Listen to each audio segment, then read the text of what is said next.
তো hello guys, welcome back to my new blog. আর এখানেই আমার ব্রাশ মাজন দেখিয়ে ব্লগ করা শুরু হলো। আর আমি ঘুম থেকে উঠে একটু ঢং করছিলাম, কারণ আমি রেডি হয়ে গেছিলাম একবারে দোকানে যাব বলে। আর আমার গলার অবস্থা গাইজ খুবই খারাপ, এই জন্যই 3-4 দিন বেশি হয়ে গেল আমি ভিডিও এডিটও করতে পারিনি, আপলোডও করতে পারিনি। মানে গলার অবস্থা খুবই খারাপ। আর এটা আমি যাচ্ছিলাম, এটা হচ্ছে 2 দিন আগেকারের ক্লিপ। আমি মানে খাওয়ার টাইম পাইনি বলে কেক টেক দোকান থেকে নিয়ে, এটা আমাদের দোকান ছিল, কেক টেক দোকান থেকে নিয়ে তারপর আমি দোকানের জন্য বেরোচ্ছিলাম। আর আমার অবস্থা খুবই খারাপ গাইজ, মানে জ্বর টর হয়ে সর্দি কাশি সব হয়েছিল।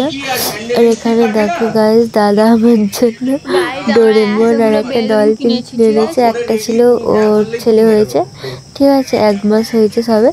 ছেলের জন্য একটা ডোরেমন আর একটা ডলফিন, আর আমার জন্য একটা ডোরেমন আর একটা ডলফিন এনেছিল, ঠিক আছে। আর এটা নিয়ে আমি জাস্ট সেই কষ্ট করে করে এসেছি সাইকেল চালিয়ে।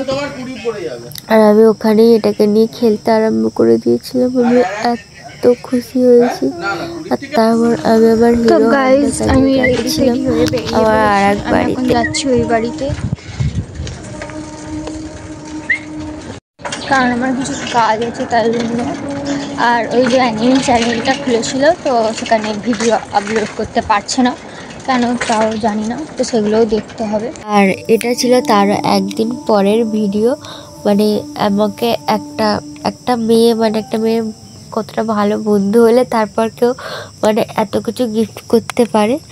তো আমাকে একটা বোন মানে গিফট বক্স যেগুলো হয় না, বার্থডে গিফট বক্স, ওগুলো আমি কাস্টমাইজ করে থাকি, বুকে বলো ফটো ফ্রেম বলো, সেগুলোই অর্ডার দিয়েছিল। আর তারই আজকে পার্সেলগুলো সে মানে মিশো থেকে চয়েস করেছিল বলে আমি আর কিছু বলিনি, সেগুলো মানে আমার অ্যাড্রেসে আমি অর্ডার দিয়েছিলাম। আর সেগুলো দেখো আমি এখন আনবক্স করব। মানে গাইস, মানে একটা মেয়েও যে একটা মেয়ের এতবেলা বন্ধু হতে পারে, সেটা হয়তো এই মেয়েটার কথা শুনে বা এই মেয়েটার দেওয়া গিফটগুলো না দেখলে হয়তো আমি জানতেই পারতাম না। তোমরা দেখতে থাকো যে কি কি মানে এনেছিল, মানে পার্সেল অর্ডার দিয়েছিল আমার কাছে।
তো গাইজ, কালকে এসেছিলো হচ্ছে তোমার 5টা পার্সেল, আর আজকে ওই যে গিফট বক্সটার আজকে আরও 2টো পার্সেল এসছে।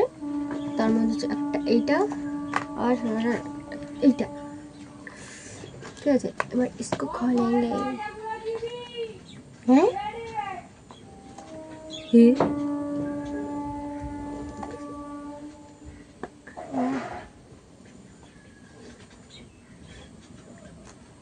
গাইজ, এরা খুলবো কোথা দিয়ে?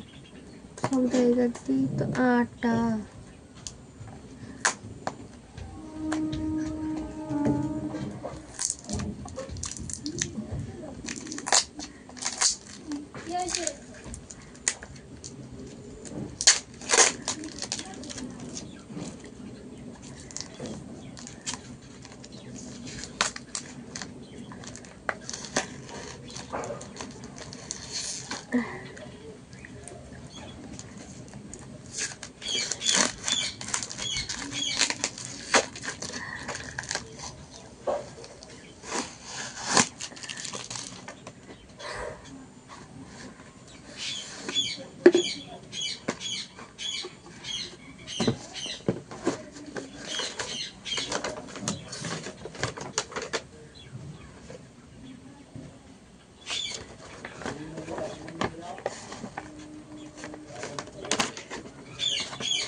আর এটাকে দাঁড়াও কাটি আগে।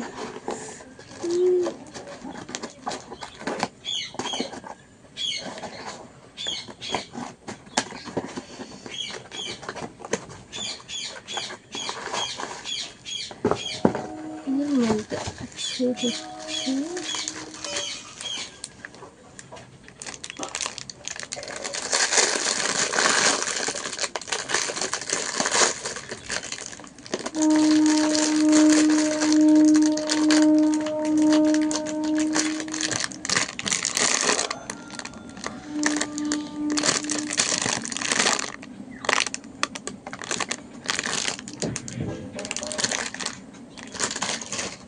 আর হচ্ছে আছে আর একটা ফ্রেম।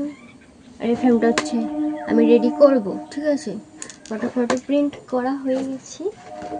ওটা হচ্ছে এই যে ফ্রেমটা তোমার, নিচে ঠিক এই জায়গাটা কিছু অনেক কিছু লেখা ছিল, ঠিক আছে। তো সব রেডি করবো। আমি হচ্ছে বক্স বানাবো, কাস্টমাইজ করব, রেডি করব, ঠিক আছে। তো আপাতত এতটুকু। এবার আমি যাবো হচ্ছে আমার আর এক বাড়িতে। তারা আর এখন হচ্ছে SIR এর জন্য প্রচুর মানে পাসপোর্ট সাইজ ছবি যেগুলো হয় না, ওগুলো এখন হচ্ছে সবাই প্রিন্ট করছে। তো তার জন্য আমি দোকানে থেকে ঘরে এসে বাড়িতে যেসব কাজগুলো এসেছিলো সেগুলো আমি রাত্রিরে এসে করছিলাম। আর যে কিছুজন ফটো প্রিন্ট করতে দিয়েছিল সেগুলোই আমি প্রিন্ট করছিলাম। আর আমার না একটু খুচখুচানি স্বভাব আছে, ঠিক আছে। আমি না মেশিনটা খুলে ভিতর দিয়ে দেখছিলাম যে কখন কখন হবে, এখনও হচ্ছে না কেন, ঠিক আছে। অবশেষে যখন আস্তে আস্তে বেরোচ্ছিলো, আমাকে বাবা পাশ থেকে বলছে ওটা লাগা আগে, ওরকমভাবে দেখিস না, লাস্টে আটকে যাবে ভিতরে। তো সব কিছু করে টরে দিয়ে রাত্রে খেয়ে দিয়ে উপরে এসে ওষুধ খেয়ে গাইজ আমি শুয়ে পড়েছি। তারপর ঠিক আছে, মানে তারপর শুয়ে পড়িনি, মানে ভিডিওটা হালকা করে এডিট করে শুয়ে পড়েছিলাম। আর এখানে আমার ফটোটা রেডি হয়ে গিয়েছিলো। আর এই স্যারের জন্য সবাই হোয়াইট ব্যাকগ্রাউন্ডের পোস্টটা মানে ছবি বের করতে বলছিল, তো হোয়াইট ব্যাকগ্রাউন্ডের জন্য ছবি বের করেছিলাম। তো আজকের মতো এতটুকুই, টাটা।